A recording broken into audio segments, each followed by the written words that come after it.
स्वागत है आप सभी लोगों का मेरे चैनल साइंस टू टेक्नोलॉजी में। मैं अनुपम विपुल आप सभी लोगों का स्वागत करता हूं। आज के शो कैमरा ट्यूसडे में आज हम लोग बात करेंगे DJI इंस्पायर 3 के बारे में। तो आइए से समझते हैं। तो इसके पीछे इतना हाइप क्यों हो रहा है? बात ये समझिए कि ये पहला मतलब लो बजट मतलब ड्रोन है जो कि 35 मिलीमीटर फुल फ्रेम दे रहा है, वो भी 8K वीडियो रिकॉर्डिंग के साथ। तो बड़ी बात है। और प्लस उसमें ये बात भी है कि उसमें अराउंड इंटरचेंजेबल लेंस दे दिया है, जो आपको लेंस बदलने का ऑप्शंस दे देता है। आप अपने हिसाब से लेंस सेलेक्ट कर सकते हैं।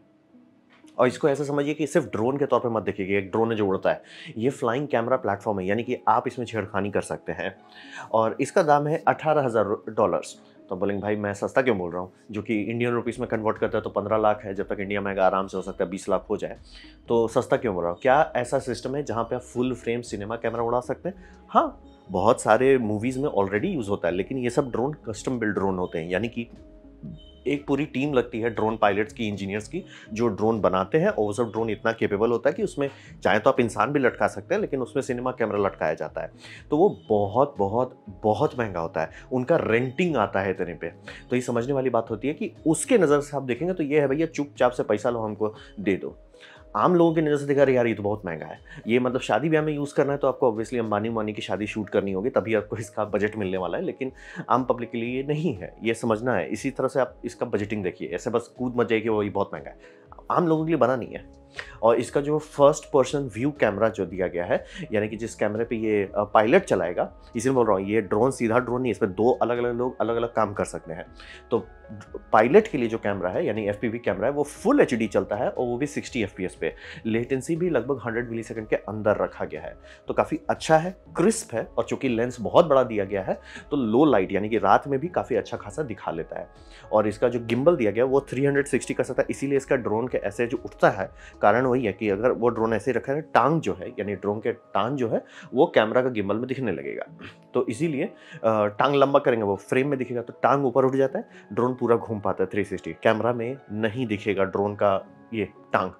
दूसरा, इसमें एक और मोड दिया गया है, टिल्ट बूस्ट। टिल्ट बूस्ट में कि पंखे को ये ऐसे उठा देंगे और इसका एंगल ऐसा किया हुआ है कि अब अगर ऐसा वो कर देते हैं, यानी कि अपने पंख को नीचे कर देते हैं, यानी कि ये जो स्टेप्स हैं ऑलमोस्ट ऐसा लगेगा कि लैंड कर रहे हैं, तो ये टिल्ट ऊपर कर सकता है। अगर वो ऊपर वाले फेज में करेगा तो रोटर ब्लेड दिखने लगेंगे, वाइड एंगल है ना, रोटर ब्लेड दिखने लगेंगे। इसीलिए उसको सॉल्व करने के लिए ऐसा दिया गया है कि आप टिल्ट कर सकते हैं। इसीलिए इसमें बार बार ये कर रहे हैं। 360 पैन आराम से मिल जाता है जहां आपका विंग्स ऊपर हो गया, जहां आपका ये हो गया कि भैया हमारा ड्रोन का दोनों चीज ऊपर आ गया है, आप नीचे पूरा घूमिए। लेकिन जैसे आप टिल्ट ऊपर के डायरेक्शन पे करेंगे, रोटर दिखने लगे, तो उसको सॉल्व करने के लिए इसमें एक अलग मोड है जो आपको टिल्ट बूस्ट देता है।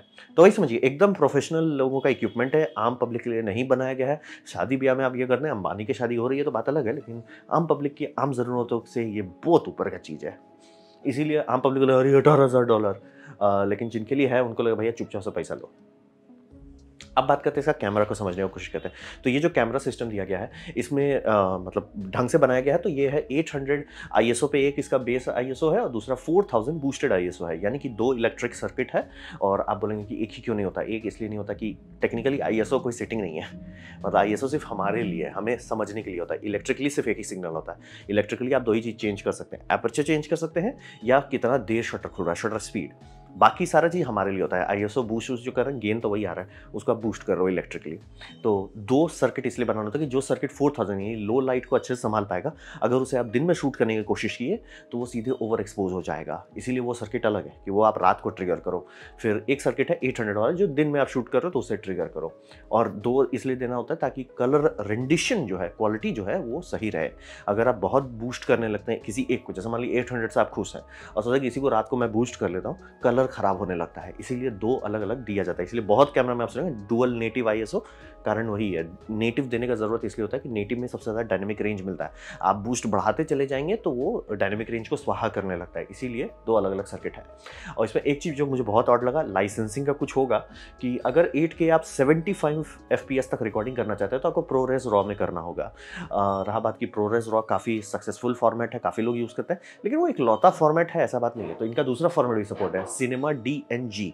सिनेमा DNG ऑब्वियसली सिनेमा में यूज होता है, लेकिन उसमें इनका है कि भैया 8K 25 FPS तक जाएंगे, नहीं कि 24 फ्रेम तक। क्या उस पर काम हो सकता है? 90% लोगों का काम हो जाएगा, लेकिन वो ऑड लगा मुझे कि भैया आपका फ्रेम रेट लाइसेंस पे है क्या? मतलब सेंस नहीं बनता है। ऐसा नहीं हो सकता कि सिनेमा डीएनजी बहुत ज़्यादा फाइल खा रहा है इसलिए वो 25 पे है। चांसेस है लाइसेंसिंग का ही है। मैं गलत भी हो सकता हूँ लेकिन चांसेस वही लग रहा है, ऑड जैसा, लाइसेंसिंग का ही है। इसका क्लेम है कि 14 स्टॉप्स ऑफ डायनामिक रेंज है। तो क्या है? हाँ भी और नहीं भी। 14 आप मतलब लैब में नाप लीजिए, बात सही है, लेकिन क्या ये एक पूरा आरई लेवल का देगा? नहीं। उसके काफ़ी नज़दीक ले जाएगा। और जितने भी वीडियोग्राफर्स हैं, जो भी डायरेक्टर ऑफ फोटोग्राफीज हैं, वो लोग इस पे काम कर रहे हो, कह रहे हैं कि आप मैच करा सकते हो, उनको पता चलेगा, लेकिन आम पब्लिक को नहीं पता। जैसे मान लीजिए वो पिक्चर में जैसे शूट लिया है, वो कलर करेक्शन करके मेहनत करके कैसे कर सकते हैं कि वो आरी से कट हो जाए, रेड से कट हो जाए। मतलब कि अगर आप कट दिखा रहे हो, ए भैया ये कैमरा सस्ता हो गया, ऐसा नहीं होगा। तो यूजफुल है, लेकिन मत एक्सपेक्ट कीजिए कि एकदम ट्रू सिनेमा लेवल का है। इसीलिए अभी भी कई बार लोग होगा कि भैया मैं शांति से आरी को ही रख देता हूँ ड्रोन के ऊपर। तो इसीलिए बोला प्लेटफॉर्म के तौर पर देखिए, तो एक बंदा है जिसका काम है सिर्फ चलाना है, दूसरा का बंदा है जो कैमरा से फीड आ रहा है उसको संभालना, तीसरा का बंदा का काम होगा सिर्फ गिम्बल को संभालना। इसीलिए बोल रहे कैमरा प्लेटफॉर्म के तौर पे देखिए। और इसका कलर साइंस हर जगह, हर कंपनी में सुनते हैं ना कि कलर जो डेटा आ रहा है ना, वो सीधे आपको दे देंगे, इंसान देख नहीं पाएगा, समझ नहीं पाएगा कि हो क्या रहा है। तो उसमें कलर साइंस रहता है। जैसे कि बहुत आप शुरू में सुनते होंगे सोनी का कलर खराब है, सोनी का कलर खराब नहीं था, बात था कि वो रियलिस्टिक देना चाहते थे। उन्हीं के कलर्स पे पूरी सारी टीवी चलती है। उन्हीं मतलब चाहे वो सीआरटी का टाइम का ज़माना हो, चाहे वो डिजिटल सिनेमा में हो, समझिए स्टार वार्स उनके कैमरा पे शूट किया गया था। कलर्स उनको पता था, लेकिन प्रॉब्लम था वो 8 बिट में पोर्ट नहीं कर पा रहे थे। सेंसर बहुत कलर खींचता है, लेकिन जब उसे स्क्वाश करके डाला जाता है तो वो कलर साइंस से गुजरता है ताकि वो सही से पोर्ट कर सकें। वहाँ पे कैनन बहुत अच्छा था, कैनन 8 बिट में भी बहुत अच्छा कलर पोर्ट कर लेता था। सोनी 8 बिट में नहीं कर पाता था। सोनी को ढंग से कलर देने, ऑब्वियसली उन्होंने इंप्रूवमेंट किया, 8 में भी अब ठीक ठाक आने लगा है और वो 10 पे पूरा दिखा देते बढ़िया से। तो इसीलिए रॉ के पीछे सब लोग भागते हैं, भैया हमको कलर साइंस बाईपास कर दो। लेकिन फिर भी होता है कई सारी जगह पे कि जो आप तुरंत देख रहे हो, मान लीजिए आपको ऐसा पाइपलाइन ऐसा नहीं है कि आपको रॉ चाहिए, तब आप क्या कर सकते हो? वही सिनेमा कलर सिस्टम आप इस्तेमाल कर सकते हो। तो है, मतलब ऑप्शन है काफ़ी सारा। वही 360 पैनल टिल्ट गिम्बल, यही देखिए जब टांग वो नीचे कर देगा तब गिम्बल ऊपर का डायरेक्शन पूरा दे सकता है। या आप टेलीफोटो लेंस लगा दीजिए ताकि वो टेंशन ना हो, लेकिन वो आपका फ्रेमिंग चेंज कर सकता है, आप पे है। तो इसीलिए सारा तिगड़म कर रहे हैं कैमरा। और वही समझिए इनके साथ 4 लेंसेज अभी ही अवेलेबल हैं। क्या इसका ये माउंट बदल सकते हैं? इसके पुराने वाले वेरिएंट जो उतारा गया था उसमें किया जा सकता है, इसमें अभी तक मुझे कोई न्यूज़ नहीं मिला। हो सकता है कि बदल सकते हैं।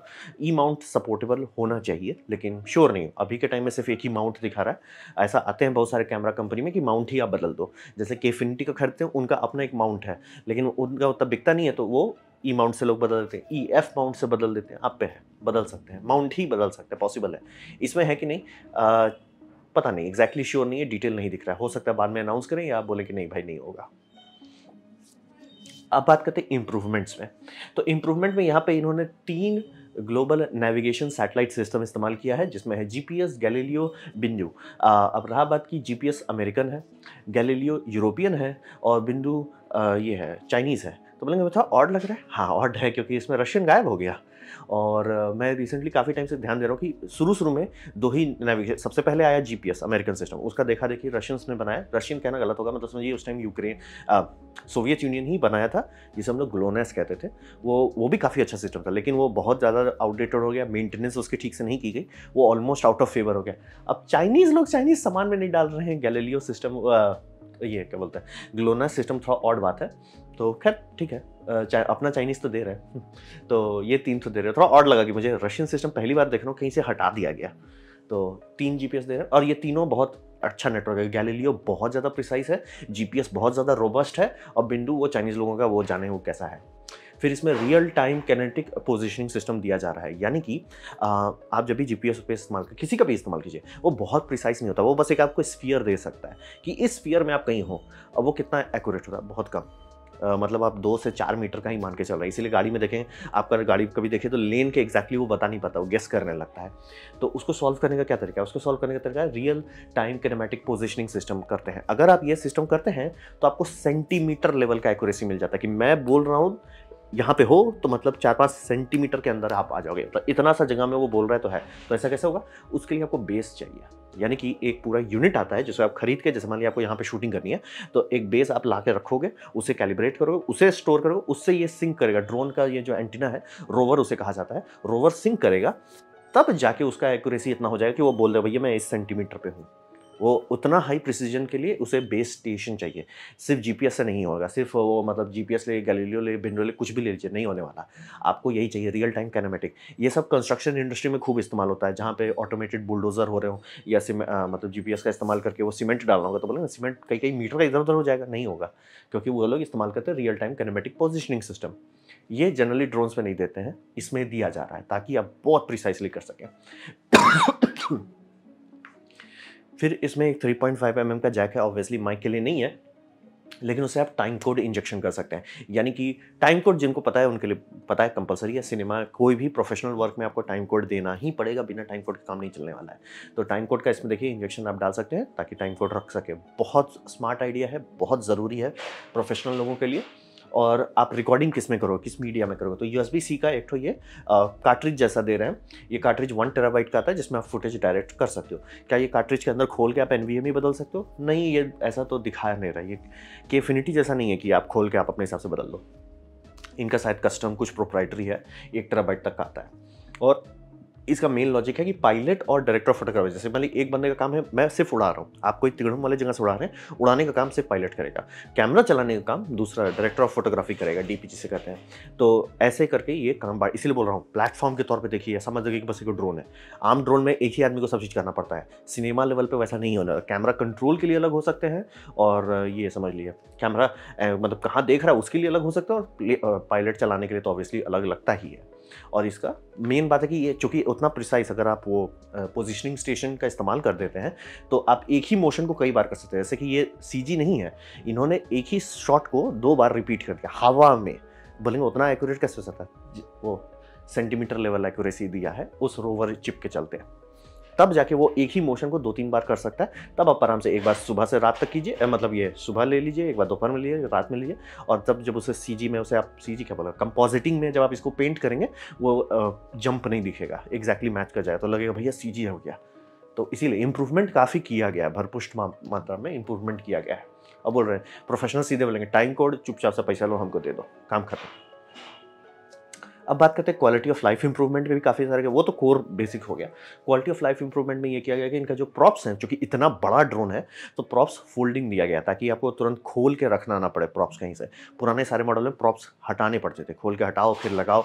यहाँ पे फोल्डिंग है ताकि फोल्ड होकर आपका आराम से अटैची में रखा जाए, और ये बड़ा अटैची है, समझना जरूरी है, बड़ा अटैची है। और 3D वेव पॉइंट, यही बता रहे बार बार इनका देखिए, क्योंकि वो उतना प्रिसाइज बेस स्टेशन रख सकते हैं कि एक ही मोशन को आप बार बार कर पाएंगे। अब बोलेंगे हवा हुआ चलेगा, वो कोशिश करेगा कॉम्पनसेट करने का, और उसके पास इतना प्रिसाइज डेटा है कि वो एक्चुअली ट्राई भी कर सकता है। कितना अब तूफान चल रहा है तो ऑब्वियसली नहीं होने वाला, एक लिमिट तक ही है, लेकिन काफ़ी हद तक ना आम लोगों की आम ज़रूरतों में वो डॉली मोशन जो है 3 डायमेंशंस में आपको दे सकता है। तो आपका कर्व, स्वीप्स, सब चीज़ हो जाएगा, कोई दिक्कत नहीं। और जो बैटरी चार्जिंग स्टेशन दे रहे हैं वो 8 बैटरी को एक साथ चार्ज कर सकता है। मतलब ऑब्वियसली AC से आपको चार्ज करना होगा, AC as in like mains से, तो 8 बैटरी चार्ज कर सकते हैं। और बैटरी भी फास्ट चार्जिंग केपेबल दिया है, यानी कि बैटरी सब 0 to अराउंड 80%, 35 मिनट के आसपास हो सकता है। 80% बोल रहा हूँ, 90% हो रहा है। बोलेंगे 100 क्यों नहीं हो जाता? 40 में बात है कि आखिरी कुछ परसेंटेज में बहुत ज़्यादा हीट पैदा होने लगता है, इसीलिए जनरली नहीं किया जाता है। तो फिर भी आप समझिए कि आराम से 1 घंटे के अंदर आप चार्ज कर सकते हो, जो कि मतलब सोचिए ना, आज तक कितने सारे DSLR है जिसमें आप ये कर सकते हो। ये ड्रोन की बैटरी में उतना फास्ट है, और चूंकि हॉट स्वैप है, यानी कि जो आपका ड्रोन है उसके पीछे पट से खोलिए, पट से नया लगा दीजिए, कोई टेंशन नहीं है। काफ़ी बढ़िया किया गया। और बैटरी को बनाने टाइम में इन्होंने काफ़ी मैथमेटिक्स किया है कि वो 100 वाट आवर से नीचे है। तो बोलेंगे वो ज़रूरी क्यों है? प्लेन के अंदर आप नहीं ले जा सकते अगर 100 वाट आवर से आगे चला जाता है, तो 100 वाट आवर से नीचे रखना है। और इतने सारे इन्होंने मैग्नेटिक्स पे मेहनत किया है, सिरामिक मतलब एंटीना लगाया है, ताकि आपको बार बार कैलिब्रेशन करने की ज़रूरत नहीं हो। जो जितने भी सिस्टम में ऑटो पायलट्स होते हैं उस पर कंपस होता है, आप लोग देखते होंगे अपने मोबाइल फ़ोन में भी कई बार आता होगा कि कंपस नीड्स कैलिब्रेशन, आपको ऐसे ऐसे ऐसे करने बोलता है ताकि वो कैलिब्रेट हो जाए। यहाँ पे उसकी ज़रूरत बहुत कम हो जाएगी, बहुत कम। मतलब ऐसा नहीं कि ज़ीरो है, लेकिन काफ़ी कम हो जाएगा। मतलब कि मान लीजिए कहाँ बाकी सब लोग ऑलमोस्ट हर बार हर शूट में उसको रिकैलिब्रेट करना पड़ता था, इसमें है कि मतलब हर 50-60 शूट में आपको रिकैलिब्रेट करना पड़ेगा, एकदम कम कर दिया गया है ज़रूरत। और फ्लाइट टाइम 25 मिनट तक आपको मिल जाएगा। कहने को ये 28 मिनट बोलते हैं, लेकिन बात होता है कि आखिरी 4-5 मिनट में खुद सेल्फ राउट टू होम कर देगा। वो कोशिश हमेशा मतलब समझिए गेस करता है कि क्या मेरे पास जितना बैटरी बचा उतने में मैं सेफली रिटर्न कर सकता हूँ। अगर जवाब आने लगता है कि नहीं भाई तुम्हारे पास शायद नहीं है, तब तुरंत रिटर्न करने की कोशिश करेगा, ताकि अगर क्रैश करे भी तो होम के पास करे, ना कि कहीं रैंडम जगह पे कर जाए। तो क्वालिटी ऑफ लाइफ इंप्रूवमेंट पे काफ़ी चीज़ किया गया है। लेकिन महंगा है। तो ये था मेरा प्रेजेंटेशन DJI इंस्पायर 3 के बारे में। उम्मीद करता हूँ आपको अच्छा लगा हो, कुछ सीखने मिला हो, कुछ समझ में हो। अगर ऐसा है लाइक कर दें, दोस्तों शेयर कर दें, उससे मेरा काफ़ी भला होगा। नहीं अच्छा लगा, नहीं पसंद आया, कोई बात नहीं, आप डिसलाइक दबा सकते हैं। मैं कहूँगा डिसलाइक 2 बार दबाएँ, उससे मुझे पता चलेगा कितना नापसंद हुआ है। मैं आपसे कहूँगा कि कमेंट लिखें, मैं हर कमेंट को पढ़ने की कोशिश करता हूँ। आपसे कहूँगा सब्सक्राइब कीजिए, बेल दबाइए अगर आप फ्री हैं तो। आपने अगर वीडियो देखा जान के मुझे बहुत खुशी हुई। धन्यवाद।